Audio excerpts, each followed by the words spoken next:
Merci, Monsieur le Président, de me donner la parole pour poser quelques questions à Monsieur Marcel Guilabogui. Monsieur Marcel, le 28 septembre 2009, est-ce que vous avez participé à un rassemblement militaire au camp Al-Faya?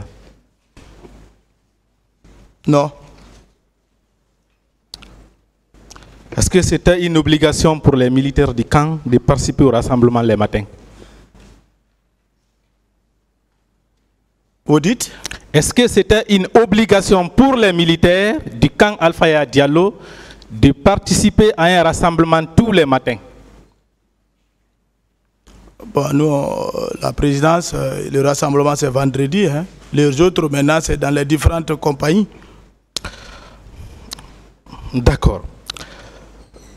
Quand le président Dadi sortait, on voyait des dizaines de militaires derrière lui pour assurer sa sécurité. Je voudrais savoir qui désignait ces militaires-là. Vous savez, c'est un tour de rôle. La garde c'est un tour de rôle. Une seule personne ne peut pas garder un chef d'État durant toute une année ou bien même une semaine. Il doit se reposer. C'est une structure. Je ne connais pas la personne en proprement dit, mais il y avait un commandant quand même du salon. Oui, ma question c'est de savoir, je n'ai pas dit qu'une seule personne pouvait faire tout ça. J'ai demandé qui désignait ces militaires pour sortir avec le président. Désigner, oui. Quand le président veut sortir, il informe son aide du camp. Et si nous sommes informés, on vient, on met le dispositif, Toumba et moi, pour qu'on puisse bouger. Mais s'il le fait à notre insu, je ne peux pas comprendre cela. Alors, je veux savoir, les militaires non désignés pour sortir avec le président, est-ce qu'ils avaient le droit de sortir? Vous dites? Les militaires non désignés pour sortir avec le président, est-ce qu'ils avaient le droit de sortir? Tout ce qui était à la présidence était sous le contrôle du président. Donc, même si un militaire n'était pas désigné par le chef de la garde présidentielle, dès que le président sortait, chacun avait le droit de sortir et de le suivre comme ça. Ça dépend des dispositifs mis en place. Oui, c'est relativement à ces dispositifs que je pose la question. Et du milieu où vous allez, si c'est bien coordonné. Oui, d'accord. Le 28 septembre, est-ce que vous avez été désigné pour sortir?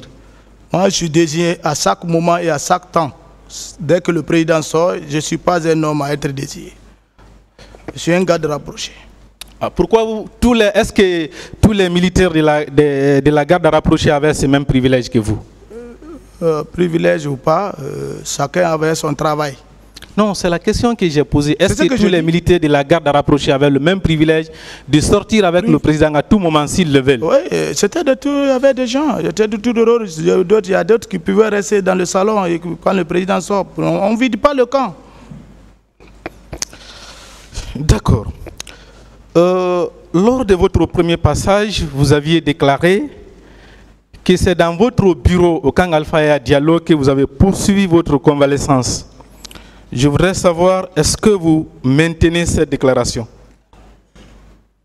Je le maintiens. Hein. D'accord. Ce n'est pas un feu de la fausseté. Est-ce que vous aviez un garde-corps, M. Marcel? Un garde-corps ne peut pas avoir un garde-corps. Mais M. Cécile Raphaël là-bas a déclaré au juge d'instruction que vous aviez un garde-corps. Non. Est-ce qu'il y avait un militaire parmi les éléments de la garde présidentielle du nom de OK? Qui? OK. Est-ce qu'il y en avait? OK, est-ce qu'il y en avait? Il y avait un OK avec le ministre de la Défense. Ce n'était pas votre garde-corps? Non.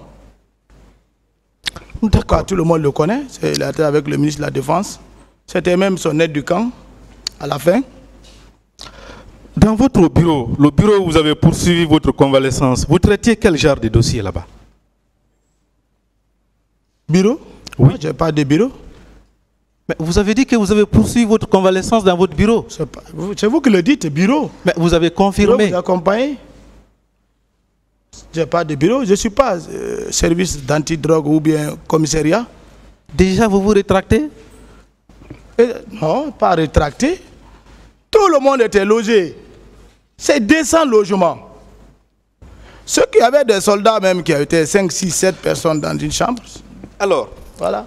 Ma question c'est de savoir, quelqu'un qui est écarté par le président, qui n'est pas l'adjoint du chef de la garde présidentielle, oui. Comment il peut avoir un bureau et avoir un garde-corps? Moi, je n'avais pas de garde-corps, c'est vous qui vous confirmez, vous le dites. Et vous m'avez posé, je l'ai répondu. Vous continuez encore à... Pour le moment venu, vous serez confronté à M. C. Raphaël. Il n'y a pas de problème. Alors, je voudrais aussi savoir, le 28 septembre 2009, selon votre déclaration, vous étiez au camp Alpha Yaya Diallo, au bord de la route, lorsque vous avez vu le convoi du président de la République passer. Est-ce que c'est au même endroit que vous êtes resté pour voir votre ami Thuram aussi passer? Vous confondez, je crois que quand on est là à parler, il faut écouter. Je n'ai pas dit que Thuram passait. Si vous voulez que je revienne sur les mots, c'est pas comme ça. M. Marcel, je ne confonds absolument rien. Rien. Il n'y a aucune confusion dans mes propos. Oui, vous dites que Thuram, j'ai vu là-bas que vous avez vu Thuram passer.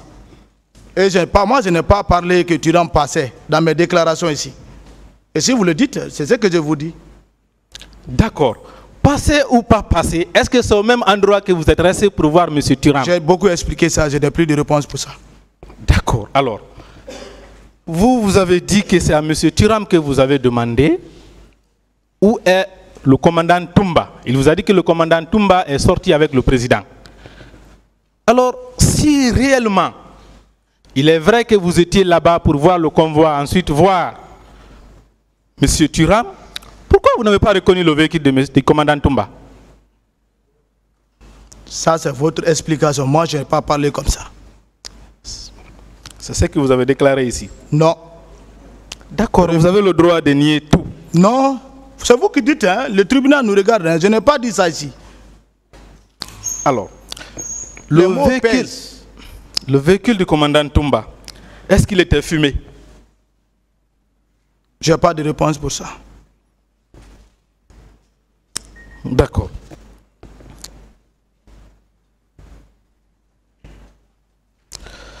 Vous avez déclaré à cette barre que lorsque vous avez vu le colonel Thiegro au stade, vous avez compris qu'il a mal guidé le président Dadis. Vous avez même dit que vous avez eu la rage. Vous avez pris la décision de l'arrêter. Mais je veux comprendre, comment vous avez rapidement compris que c'est lui qui a mal guidé le président Dadis, sur le champ même?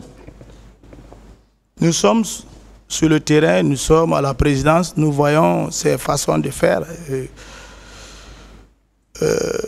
C'est ça qui m'a poussé à le dire. Il faut connaître l'homme. Nous sommes devant le tribunal. Il faut vivre avec quelqu'un pour connaître son caractère. D'accord. Ça veut dire que c'est à partir du stade même que vous avez compris que c'est le président Dadis qui est derrière ce massacre? Depuis le départ, la préméditation, les mots, voilà. Il faut résumer et tisser la conclusion. D'accord. Alors, je voudrais savoir, mon capitaine, depuis le matin, vous avez entendu le président Dadis donner l'ordre à son chef des opérations de massacrer les manifestants. Vous venez de dire que depuis le matin, vous avez compris à travers la préméditation. Alors, pourquoi sortir derrière un président qui est parti, qui a déjà donné l'ordre et qui est lui-même sorti pour aller comment on appelle ça, massacrer les manifestants? Pourquoi sortir pour le protéger? Lui vient massacrer les manifestants, vous venez le protéger. Pourquoi? Bon, je n'ai pas de réponse pour ça. Je pense bien que les faits sont têtus. C'est maintenant qu'il faut se rendre compte qu'est-ce qu'il fallait faire ou pas. Mais mon devoir, c'est ce que j'ai accompli. En reconnaissant que vous êtes sorti pour aller protéger un président qui allait massacrer sa population, est-ce que ce n'est pas un aveu de complicité, mon capitaine? Non, je ne suis pas complice de ce fait. D'accord. Je ne suis pas complice. Je suis loin de ça. Le 28 septembre, le colonel Tiegro a mis les manifestants dans son véhicule pour sortir avec eux. Commandant Toumba en a fait autant. Et tous ces différents manifestants ont eu la vie sauve. Vous, capitaine Marcel Guilavogui, vous aussi, vous étiez au stade avec votre propre véhicule. Si vous aviez mis les manifestants dans votre véhicule, est-ce que ces derniers aussi auraient eu la vie sauve? Ça, c'est votre analyse, mais je ne l'ai pas fait. Donc, ce n'est pas un crime aussi. Ce n'est pas une analyse, c'est une question. Si vous l'avez fait, est-ce que ces manifestants que vous auriez mis dans votre véhicule n'auraient pas eu la vie sauve? Je n'ai pas vu un manifestant dans cet état pour le mettre dans mon véhicule. Cette foule nombreuse qui était à l'intérieur du stade, vous n'avez vu personne? Non, j'étais dans des bandades. J'étais dans des bandades. Tu ne peux même pas trouver quelqu'un qui peut rester 1 minute ou bien quelques secondes arrêté sur place. Mais c'est dans les mêmes conditions que le colonel Tiegro et le commandant Toumba ont pu prendre les gens pour les mettre dans leur véhicule. Les conditions ne sont pas de même, maître. D'accord. Ce soldat n'est pas sorti du stade libre. Sur une question de monsieur le procureur, à savoir s'il y a eu les morts le 28 septembre 2009, vous avez répondu oui, parce que les gens ont été ensevelis. Ça a été votre réponse. Je veux savoir où ils ont été ensevelis. Il faut qu'on demande les parents, parce qu'on a vu à la télé la distribution de certains corps, il faut le dire comme ça, des corps. Ça a été filmé. Et on ne peut pas filmer des faux corps. Il y a les victimes qui pleurent. Donc on ne peut pas nier qu'il n'y a pas eu de mort. D'accord. Ils ont été ensevelis par qui? Maître, je crois que l'État a donné... Ça, ce n'est pas des questions à me poser. Je n'ai pas de réponse pour ça. Je n'ai pas participé à l'ensevelissement de ces corps. Mais ce que je sais, certains parents ont reçu les corps. Si d'autres n'ont pas reçu, c'est ce qu'on est en train de chercher. D'accord. À la clinique Ambroise, vous avez dit que vous avez voulu arrêter le colonel Tiegro. Mais c'est le commandant Toumba qui vous a dissuadé. Est-ce que vous avez cherché à l'arrêter après la clinique? Je n'ai pas de réponse pour ça. D'accord.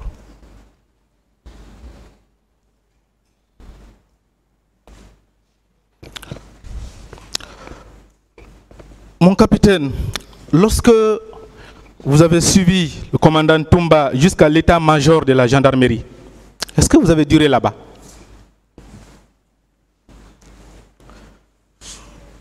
Bon, je ne pense pas avoir fait minute là-bas. Hein. Il a déposé ses leaders qu'il avait à son sein et on a rebouché chemin. D'accord. Au stade, vous n'avez pas duré. À la clinique, vous n'avez pas duré. À l'état-major de la gendarmerie, vous n'avez pas duré. Ou vous avez passé toute la journée pour ne revenir au camp Alfaya Diallo qu'après 16 heures. Vous avez passé la journée. Vous revenez sur les mêmes questions. Celui qui vient de passer, maître, je crois qu'on a beaucoup parlé de ça. Je n'ai plus de réponse pour ça. Mon commandant, on ne vous a pas posé cette question-là. Où vous avez passé la journée? Je suis au camp Alfaya. Vous n'avez pas duré à l'état-major. De l'état-major au camp Alfaya Diallo, vous avez passé toute la journée sur la route? Mais bien sûr. Où je vais aller? Pourquoi faire? Vous n'êtes pas passé par le camp Koundara? Maître, s'il vous plaît. Mon capitaine, c'est la question. Est-ce que vous êtes passé au camp Koundara? Non. D'accord. Est-ce que vous êtes passé au stade du 28 septembre? Bon, je ne pense pas. Vous ne pensez pas? Oui. Réfléchissez un peu. Non. D'accord. Mais quand même, vous avez conscience que vous avez laissé au stade du 28 septembre les enfants, les femmes, les hommes sous les balles. Est-ce que vous pouvez quitter comme ça l'état-major de la gendarmerie sans jeter un coup d'œil là-bas et continuer directement au camp? Mais est-ce que c'est possible? Devant vous, maître, est un subordonné. Je ne suis pas un chef d'état-major ou commandant, comment dirais-je, commandant de la gendarmerie ou police. Non, je suis qu'un seul subordonné. Qu'est-ce que je peux? Non. Je ne peux rien. Vous ne pouvez rien. Je peux rien. Là, c'est clair. Mais vous avez voulu arrêter le colonel Tigbro. Bien sûr. Vous ne pouvez pas sauver les civils? Sauver dans quel sens? Il faut être une autorité. Pour venir maintenant avec une force pour faire des choses, mais c'est de faire des bêtises. Mon capitaine, je pense qu'au moment de la prise du pouvoir, vous n'aviez que le grade de caporal. Et vous avez déclaré ici que vous avez eu le courage, que vous avez été la clé qui a ouvert la porte du pouvoir au président Dadis. Maintenant que vous aviez le pouvoir, après avoir osé les généraux, les colonels, les commandants, les capitaines, les braver pour donner le pouvoir au président Dadis, vous ne pouvez pas avoir le même courage pour sauver vos propres populations au stade? Ce n'est pas les mêmes missions, ce n'est pas le même contexte. Voilà. Ce n'est pas les mêmes missions, mais pas les mêmes contextes. Si j'agissais et qu'il y avait autre chose, j'allais être responsable. Voilà. D'accord. Vous avez laissé les civils au stade pour suivre le commandant Toumba, le colonel Tigbro. Vous êtes revenu. Vous n'avez même pas daigné jeter un regard là-bas. Mon capitaine, est-ce que c'est cela qu'on vous a enseigné à la formation? Ce n'était pas ma mission. Non. Ma question, elle est très claire. Est-ce qu'on vous a enseigné ça à la formation?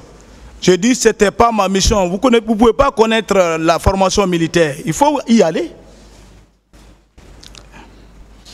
Mon capitaine. Il y a beaucoup de choses qu'on apprend dans la formation militaire, mais c'est que la façon dont vous posez cette question, ce n'est pas comme ça. En laissant votre propre population civile sous les balles, en quittant les lieux avec un véhicule vide pour partir, est-ce qu'il n'y a pas de votre part un aveu de non-assistance à personne en danger? Non. D'accord.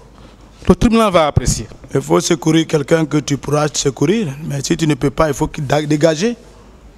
Il n'y a pas de problème. Alors, vous-même, vous avez déclaré à cette barre que vous avez vu Bégré entrer au stade en tirant qu'il était avec ses éléments. Vous avez même dit que ce sont des cruels. Vous avez employé le même mot. D'ailleurs, vous avez plusieurs fois employé les mêmes mots que le commandant Toumba. Vous avez dit que ce sont les cruels.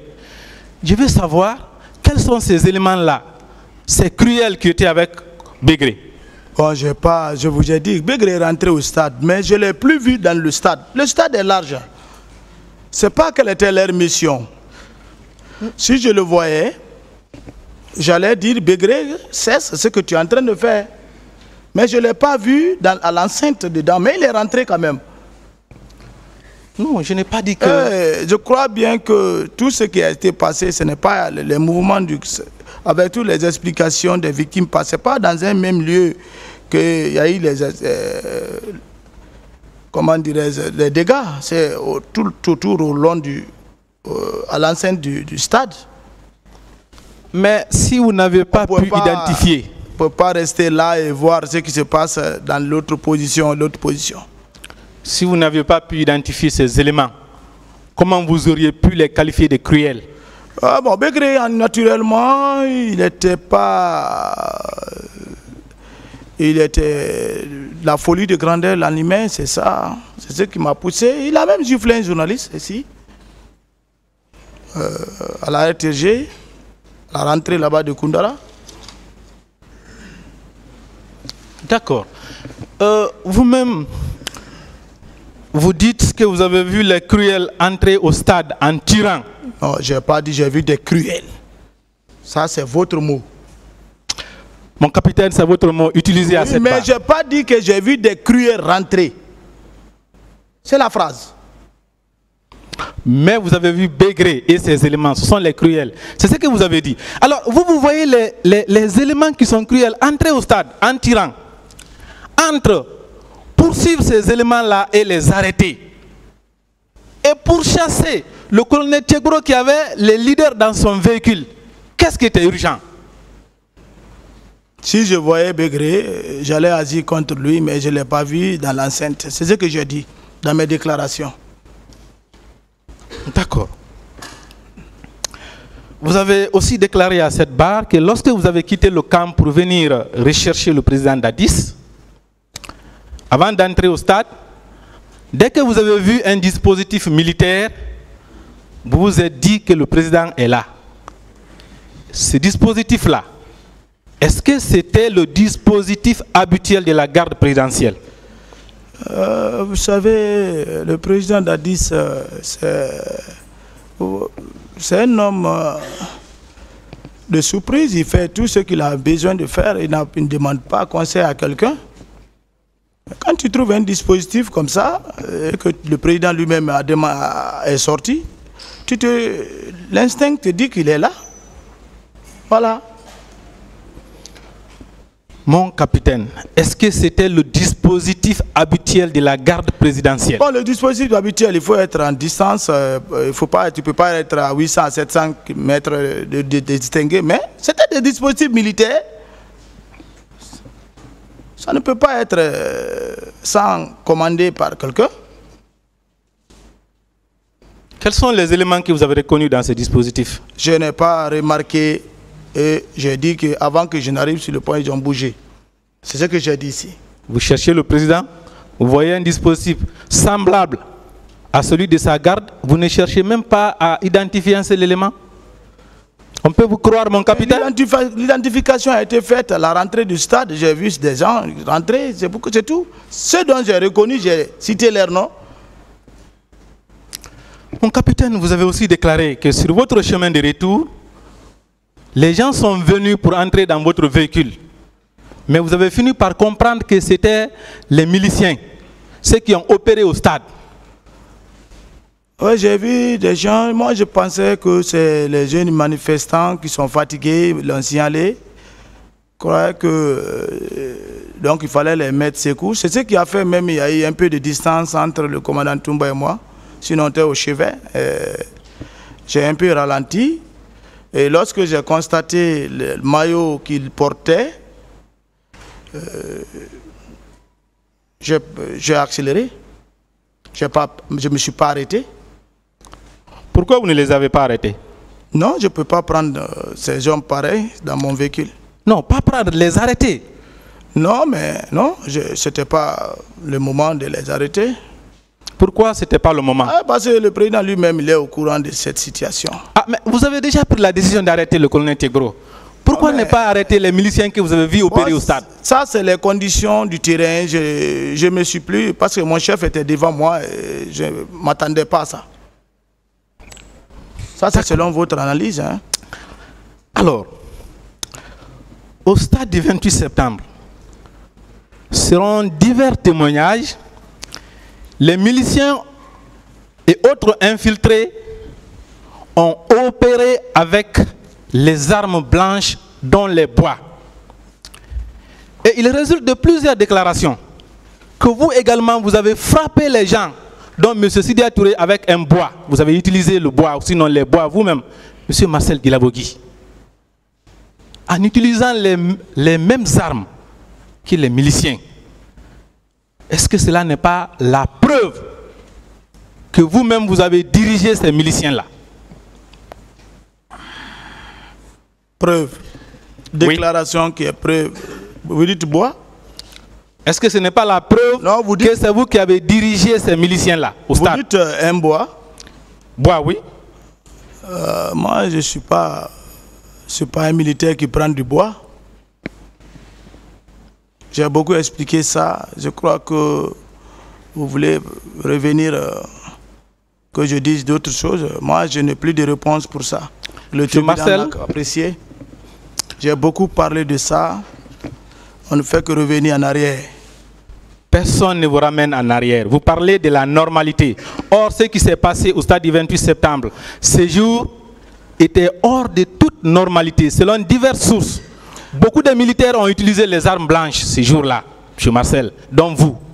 Non, moi je ne marche pas avec armes blanches. D'accord. Quand vous êtes revenu au camp Alpha Yaya Diallo, là aussi, selon plusieurs éléments du dossier, il y a eu des tirs sur la route de Prince. Les miliciens quittaient le camp Alpha Yaya pour aller attaquer les habitants. Est-ce que vous avez constaté cela? Moi, je n'ai pas vu ça. C'est ici que j'ai appris ça. Hein. Même les tirs, vous n'avez pas entendu? Non, tirs, non. Je n'ai pas entendu de tirs. D'accord. De ce que vous déclarez là. Alors, je voulais savoir, je ne suis pas loin de finir. Vous étiez au stade. Le commandant Toumba était au stade. Le président a donné l'ordre d'arrêter le commandant Toumba. Pourquoi pas vous? Ah, je ne sais pas. Il n'a qu'à poser cette question au président Dadis. S'ils ont entamé d'arrêter Toumba, peut-être après Toumba, c'est finir avec moi. Et c'est ce plan qui n'a pas réussi. C'est pourquoi la vérité est en train de clasher. Je n'ai pas compris. Vous avez dit avec vous, arrêtez Toumba avec vous? Je dis, oui. Selon votre déclaration, on finissait avec Toumba, peut-être c'était avec les tours de Marcel. Mais c'est ce qui n'a pas marché à leur niveau. Mais le commandant Toumba dit que vous-même vous avez été mis dans le plan pour son arrestation à cette barre. Non. Il vous a cité, son chauffeur, je crois un certain Jeannot, que vous avez été mis dans le plan pour l'arrêter. Il a déclaré ça ici? Je n'ai pas entendu ça. Il a déclaré ça, c'est vérifiable, mon capitaine. Je n'ai pas entendu ça, ne dites pas, je n'ai pas entendu ça. D'accord. Si le président n'a pas ordonné que vous soyez mis en arrestation, est-ce que cela n'est pas la preuve que vous n'avez jamais été écarté du pouvoir, que vous êtes demeuré au cœur du pouvoir et vous étiez même l'un des éléments les plus aimés du président Dadis jusqu'au 28 septembre? Ce n'est pas la preuve, jusqu'après même. Est-ce que cela n'est pas la preuve? Mais vous dites les choses avec le contraire. Le colonel Pivi a parlé de ça ici, qu'ils avaient dit d'arrêter Toumba et Marcel. Si vous dites encore que le président Dadis n'avait pas ordonné, moi, ces arrestations-là, c'était des arrestations arbitraires. C'est ce qui a causé le 3 décembre. C'est le colonel Pivi qui avait décidé de vous arrêter les deux. Mais le président Dadis, lui, n'a jamais dit de vous arrêter. Il n'a pas décidé. S'il décidait, il allait le faire. Il a été empêché par le président Dadis, selon ses déclarations. Ah, moi, je ne suis pas au courant de ça. Hein. D'accord. Alors, je voudrais savoir, pourquoi tout le monde a cité votre nom? C'est M. Marcel qui a frappé, c'est M. Marcel qui a donné les coups, c'est M. Marcel qui est venu avec un groupe de bérets rouges piller la pharmacie à l'hôpital d'Onka. C'est M. Marcel qui est venu avec un groupe de bérets rouges pour sortir les victimes, pour faire disparaître les corps à partir de la morgue de l'hôpital d'Onka. Pourquoi tout le monde parle de votre nom, pas les autres militaires? En tout cas, pas plus que vous. Pourquoi c'est vous toujours? Pourquoi? Aucun victime n'a dit ici, Marcel a dissimulé un corps. C'est vous qui déclarez maintenant. Nous avons plusieurs éléments ici selon lesquels vous êtes venu avec un groupe de bérets rouges à l'hôpital d'Onka. S'il vous plaît. Vous savez, maître, nous sommes devant l'histoire avant tout. Vous êtes un avocat. Ne commentez pas et ne dites pas ce qui n'a pas été dit. Je suis là, ça fait, nous sommes presque dans combien de mois? Aucune victime n'a dit que Marcel a dissimulé un corps. N'englobez pas les choses et mettre sur ma tête. Le tribunal n'a qu'à apprécier de ce que vous dites. Mon capitaine, vous avez été formellement identifié à l'hôpital Donka, à la tête des bérets rouges qui sont venus là-bas. Non, ce n'est pas moi. Je n'ai jamais été à l'hôpital Donka, ni à l'hôpital Niasitine, qui ce sera pour quiconque mission concernant le cas du 28 septembre. Moi, Marcel, qui suis devant vous. Ce n'est pas Marcel. Et ça ne ressemble pas à Marcel. D'accord. Alors, je voudrais savoir, mon capitaine, dans votre plan, le 28 septembre 2009, est-ce qu'il était prévu de prendre les manifestants et de les amener au camp Koundara? Est-ce que c'était prévu? Je n'ai pas de réponse pour ça. Moi, je n'ai pas de plan pour le 28 septembre. Je n'étais pas informé.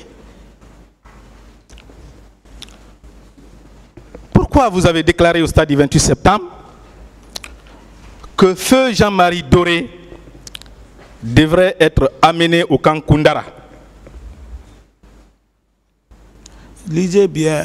Moi, le feu Jean-Marie, il est confus. Il parle d'Inimo dans son procès verbal. Moi, je ne peux pas faire une émission avec l'Inimo. Vous connaissez l'Inimo? Moi, je suis de Massanta avant tout. L'Inimo, ça, c'est les rebelles.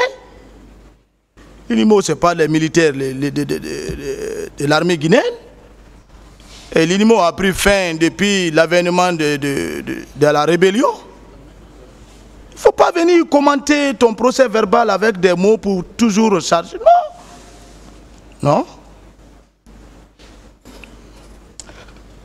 Mon capitaine, feu Jean-Marie Doré était une personnalité particulièrement licite. Je le sais. Il ne faut pas se tromper. Mais ils ont dit des contre-vérités ici. Que le peuple a failli mettre le feu. Il a voulu mettre le feu dans le pays. À la transition, j'étais en prison. L'eau est empoisonnée. Le pain est empoisonné. Il y a eu des chaos à l'intérieur du pays, dans les différentes préfectures pour ça. Vous ne pouvez pas dire le contraire. Mon capitaine... Et c'est pourtant, ils sont des responsables. Maintenez-nous dans la salle d'audience. Je suis dans la salle. On parle du feu l'honorable Jean-Marie. Mon capitaine, je vous lis ce petit passage de sa déclaration.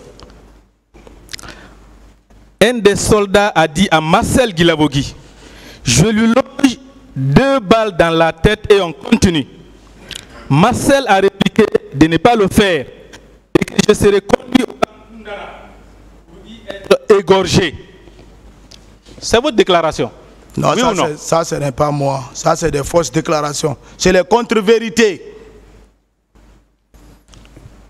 Mon capitaine, un soldat dit à Marcel, mon capitaine, des femmes ont été enfermées au camp Koundara durant des semaines où elles ont été soumises à des os de la cruauté. Mon capitaine, si vous n'étiez pas mêlé à ça, est-ce que vous auriez dit qu'il faut amener feu Jean-Marie Doré là-bas, si vous n'étiez pas mêlé à ces plans-là? Moi, je ne suis pas mêlé.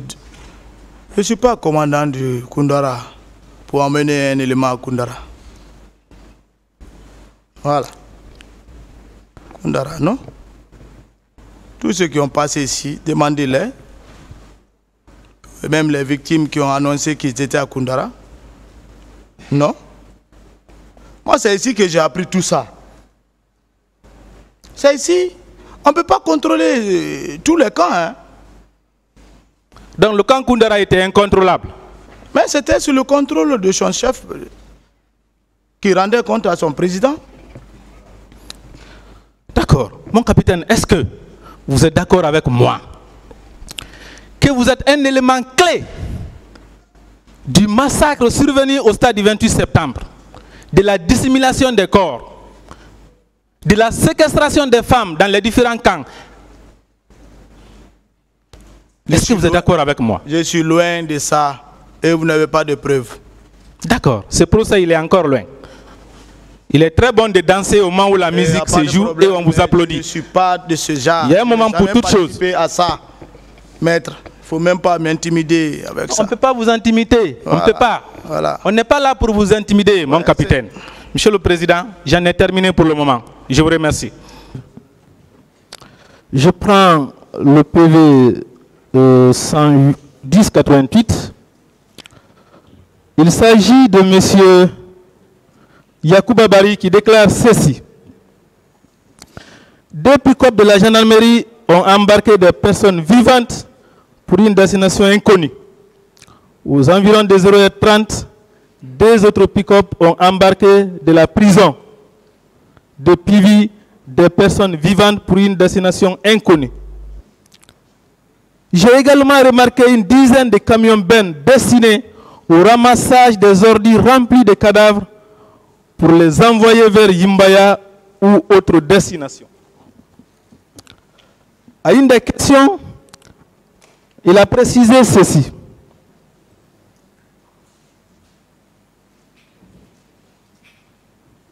Les instructions étaient données par le capitaine Dadis et l'ex-ministre de la Santé, Dr Abdoulaye Cherif Diaby, pour l'enlèvement immédiat de ces camions vers Yimbaya avant l'arrivée des experts.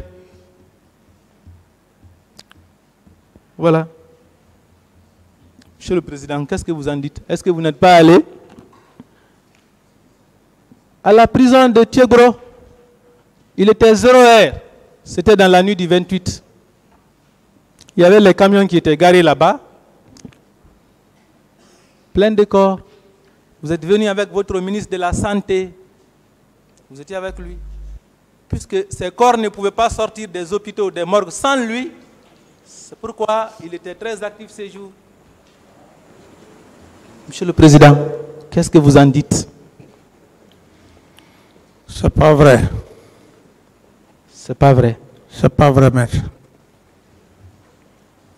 C'est pas vrai. Pourtant, même à Ouaga, on vous a seulement posé la question sur les fosses communes. Vous avez automatiquement dit que vous ne savez rien des fosses communes à Yimbaya.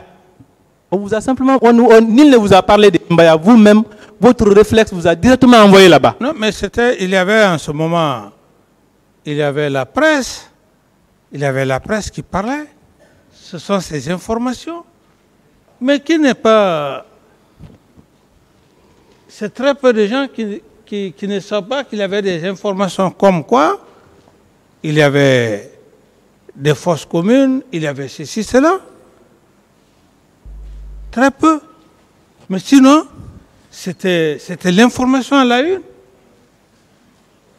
Donc, je vais me soustraire de cette information quand les juges d'instruction me posent des questions. Mais je reconnais et je dis qu'il y a eu ces informations. Vous savez, je vous avais posé la question de savoir si vous n'aviez pas peur que le nombre de morts soit trop élevé pour ne pas avoir de problèmes, surtout avec la communauté internationale. Je vous avais posé cette question.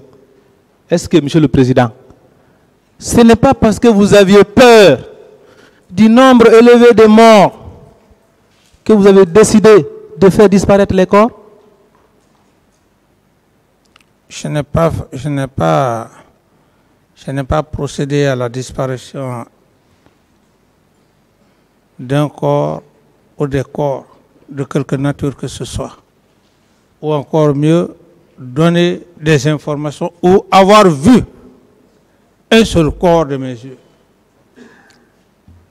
Il y a plein de personnes, les PV enfants foi, qui ont cherché par tous les moyens les corps de leurs parents. Impossible de les trouver. C'est vous qui étiez le chef suprême des armées. Et c'est les militaires qui sont allés ramasser ces corps. Et au stade, et dans les morgues. C'est les militaires. Comment vous pouvez dire que vous n'en connaissez rien? Ce sont les militaires. Donc, vous voulez dire que quand on est président, on peut tout savoir? Vous êtes censé savoir, vous êtes censé être informé plus que tous les Guinéens. Mais contrairement à ce que vous dites, Ce ne sont que des informations que j'ai eues, que j'ai reçues à l'époque, comme vous. D'accord. Je lis le PV 12-32.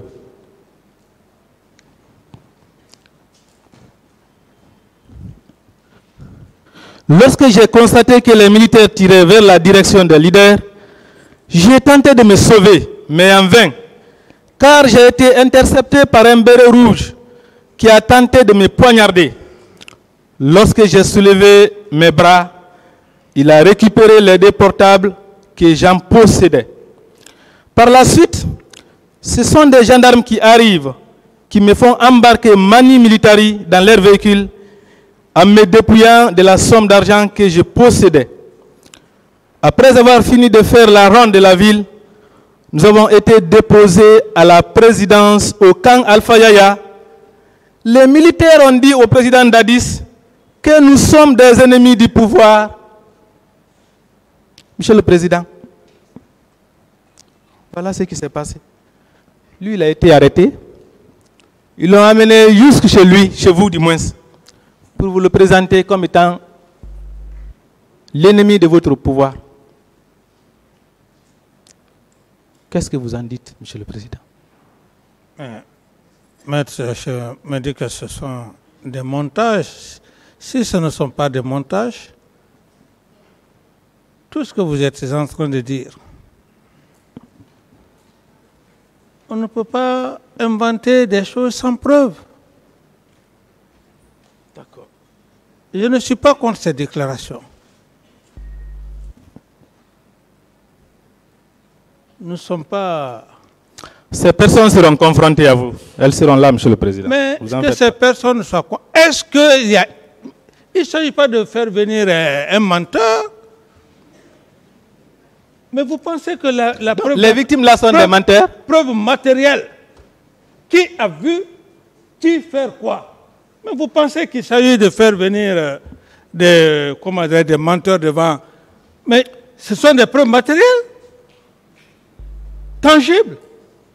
Ce n'est pas de l'imagination. Ou quelqu'un va venir s'arrêter, oui, capitaine Dadis m'a fait ça, capitaine... Vous allez lui dire d'accord. Mais est-ce que vous avez des preuves? D'autres questions? Je prends le tribunal de la lecture de ces PV. Monsieur le Président, dans ces différents PV, la sortie des bérets rouges et des milices au camp Alpha Yaya, ce 28 septembre, est suffisamment décrite. Les militaires sortaient, ils tiraient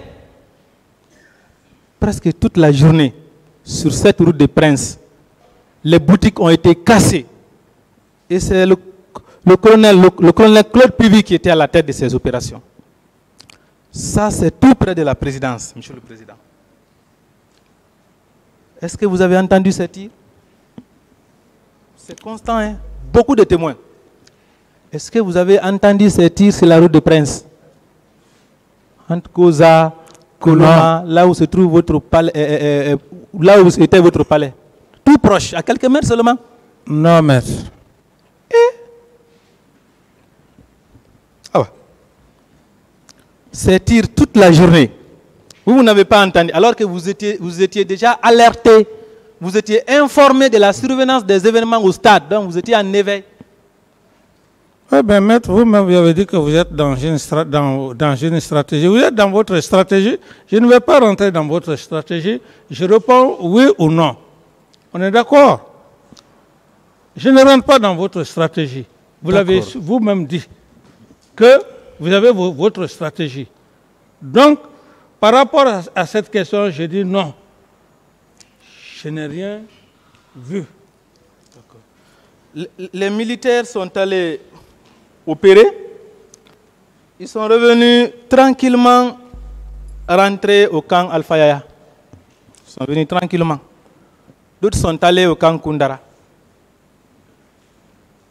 S'ils n'avaient pas agi sur vos ordres, pourquoi vous n'avez pas ordonné leur arrestation?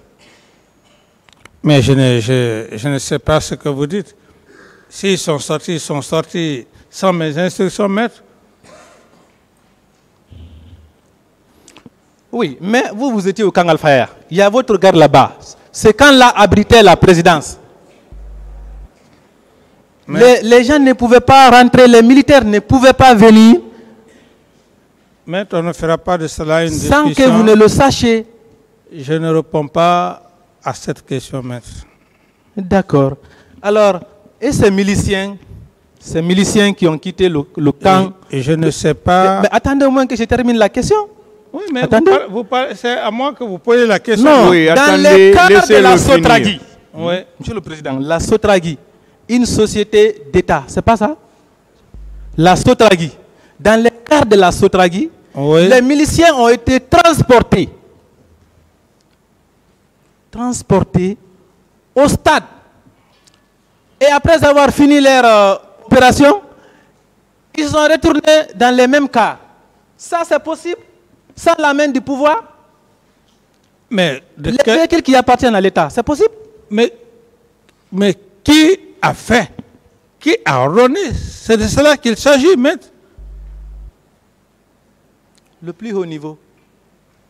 Ça, le plus haut comme on niveau. le dit en Guinée, non, préciser. C'est pas un petit Mamadou, il faut le plus haut niveau. Le droit pénal, c'est la précision. Préciser le nom, le plus haut niveau, c'est quoi?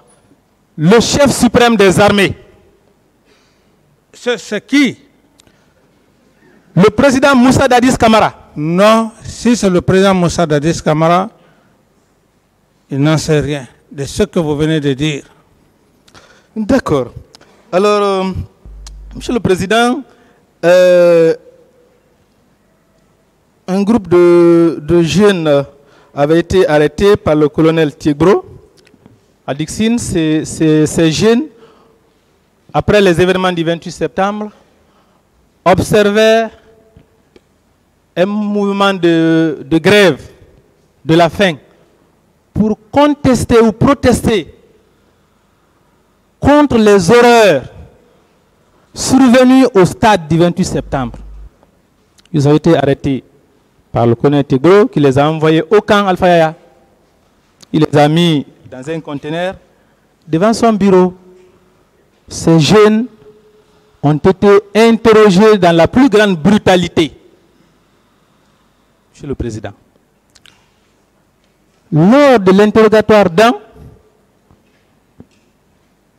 on lui a dit que s'il ne répond pas aux questions telles que voulues, tu seras tué et enterré comme les autres à Imbaya. À Imbaya, vers Imbaya.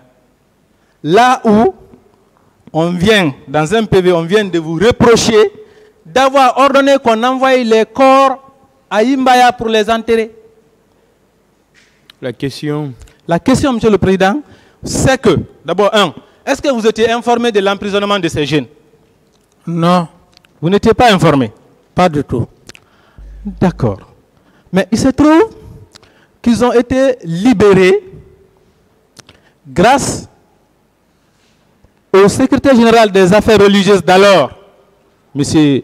Moustapha Koutouboussano, et au ministre de la Santé, le colonel Chérif Diaby, qui sont allés dire qu'ils sont venus les faire libérer sur vos instructions. C'est vous qui les avez envoyés. Le colonel Chérif Diaby est là. C'est vous qui les avez envoyés. Qu'est-ce que vous en dites? Les libérer? Libérer lesquels? Les personnes qui étaient séquestrées par le colonel Tiegro Camara. Mais si c'est dans ce contexte et que les gens sont séquestrés, humainement parlant, si ce que vous dites c'est vrai, mais on ne peut pas me dire qu'il y a des gens qui sont séquestrés et que moi j'accepte, que je cautionne. Je dis simplement de libérer. Si tel est le cas, je le fais. Parce que c'est seule la loi, la justice qui peut le faire avec des principes. Mais si tel est le cas, si effectivement c'est vrai ce que vous dites, comme ça fait longtemps, je ne pouvais que le faire. Cela veut dire que vous étiez au courant que les gens étaient séquestrés dans cette prison du colonel Tegbro? C'est ce que ça veut dire. Vous étiez au courant? C'est différent. Vous parlez de séquestration, c'est différent. On ne peut pas être au courant d'un fait ou des faits. Mais parmi des faits, on peut vous présenter un seul. C'est dans ce contexte que je dis, si ce que vous dites, c'est vrai, la séquestration. D'accord. Je tends vers la fin. Monsieur le Président, si réellement les événements du 28 septembre, ce n'est pas vous qui les aviez planifiés, si c'est vraiment un complot organisé contre vous, vous aviez l'armée avec vous, vous aviez la police avec vous, vous aviez la gendarmerie avec vous, pourquoi vous n'avez pas arrêté un seul élément infiltré, pour le présenter à la face du monde, pour dire, vous voyez, ce n'est pas moi, ce n'est pas mon œuvre, ce sont mes adversaires qui ont complété contre moi. Pourquoi vous n'avez pas pu arrêter un seul élément? Est-ce que c'est ma présence physique qui était au stade pour arrêter les gens? Si les forces de sécurité chargées pour cette mission, si cette force de sécurité n'a pas pu arrêter un seul élément, est-ce que c'est moi qui devrais faire, comment dirais-je, leur travail? Non. Alors, Monsieur le Président, pourquoi vous n'avez pas fait appel aux différents chefs d'état-major pour leur dire, prenez toutes les dispositions, contrôlez les camps pour savoir qui va rentrer et chercher à savoir d'où il venait. Pourquoi vous n'avez pas fait ça? Les militaires sont revenus dans les camps librement. Pourquoi vous n'avez pas fait ça? Référez-vous à la décision du chef d'état-major général des armées. Ça, ce n'est pas votre décision parce que vous avez dit que vous n'étiez pas informé de cette réunion. J'ai dit, référez-vous dans ce contexte parce que le chef d'état-major général des armées, il relève d'un chef d'État tout ce qui ne peut pas, qui ne sont pas bien, il prend sa responsabilité. Quand il prend sa responsabilité dans le bon sens, c'est bien. Donc par rapport à cette question, je ne pouvais pas appeler, comme vous le dites, ce n'est pas comme ça que ça se passe. Ce n'est pas comme ça que ça se passe. Monsieur le Président. Il y a la gendarmerie et la police. C'est largement suffisant.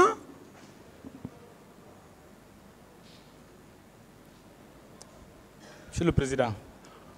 Pourquoi ces militaires agissaient publiquement sans crainte? Publiquement. Je ne sais pas. Publiquement sans crainte. Je ne sais pas. Ils comptaient sur le pouvoir et la protection de qui? Je dis je ne sais pas, maître. Voilà. Ils comptaient sur votre pouvoir, sur votre protection. Si publiquement, ils agissaient. Si vous pensez comme ça, c'est votre point de vue, maître. Les viols ont été publics. Les assassinats ont été publics. Mais c'est votre point de vue. C'est votre point de vue. C'est votre pensée. J'ai la mienne. Donc, je suis d'accord avec vous. C'est votre pensée. Si personne n'a été arrêté, c'est parce que tout simplement, ceux qui ont agi sous vos ordres. Je tends vers la fin. Monsieur le Président, vous savez ce qui vous confond davantage dans ce dossier? C'est le fait que vous avez menacé avant la commission des crimes au stade. Le fait d'avoir dit que le pouvoir est à terre, ils vont le regretter. Il faut les mater. et le fait d'avoir menacé lorsque vous étiez en communication avec M. Sidya Touré. Ce témoignage-là, il vous accable. Je vous le lis. Vous avez parlé de votre communication avec M. Sidya Touré ici, en donnant votre version arrangée. Je vous lis la version donnée par M. Sidya Touré. Moi, j'avais des rapports très apaisés avec le capitaine Dadis. Le 28 septembre, à 1h du matin, mon téléphone a sonné. Lorsque j'ai regardé, j'ai compris que c'était un coup de fil au nom de Tibou Camara qui était affiché sur mon téléphone. J'ai posé la question de savoir pourquoi il m'appelait si tard. Il m'a répondu que c'est le président qui voulait me parler. Je venais de me réveiller, j'ai dit quel président? Il m'a répondu que c'était le président Dadis. Dans notre conversation, Dadis m'a demandé de faire empêcher le meeting qui était prévu dans la matinée au stade. Je lui ai répondu que cela n'était pas possible. À 1h du matin, je ne vois pas ce qui pouvait être possible de faire. Il a donc dit qu'il a beaucoup de respect pour moi, mais qu'il était impossible d'accepter que ce meeting se tienne. J'ai réitéré que je n'y pouvais rien. J'ai eu l'impression que le téléphone était sur haut-parleur et que les deux suivaient ma déclaration. J'ai entendu Tibou Camara dire qu'il fallait faire respecter l'autorité de l'État. À partir de là, Dadis s'est déchaîné complètement. Il a dû répéter le respect de l'autorité au moins une dizaine de fois. Après environ, le téléphone s'est coupé. Dès après, le même numéro m'a rappelé. Dadis a continué à crier et de menacer, de me rendre responsable de tout ce qui pouvait arriver et même de me faire arrêter.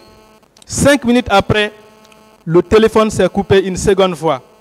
À partir de là, on n'a plus reparlé. Voilà la version de M. Sidya Touré. Oui, c'est sa version. Est-ce que c'est une version d'évangile? Laissez tomber ça. C'est une version d'évangile? C'est une version d'évangile? Sur le sujet là. Je dis bien, ce n'est pas une version d'évangile. Je ne reconnais pas cette version. La narration par laquelle vous le dites. Sur le sujet là. Prenez comme vous voulez, maître. Prenez comme vous voulez. Nous sommes devant un tribunal. Hein. Si vous êtes convaincu de cela, faites-le venir. On va s'affronter. Au lieu de faire comment dire l'avocat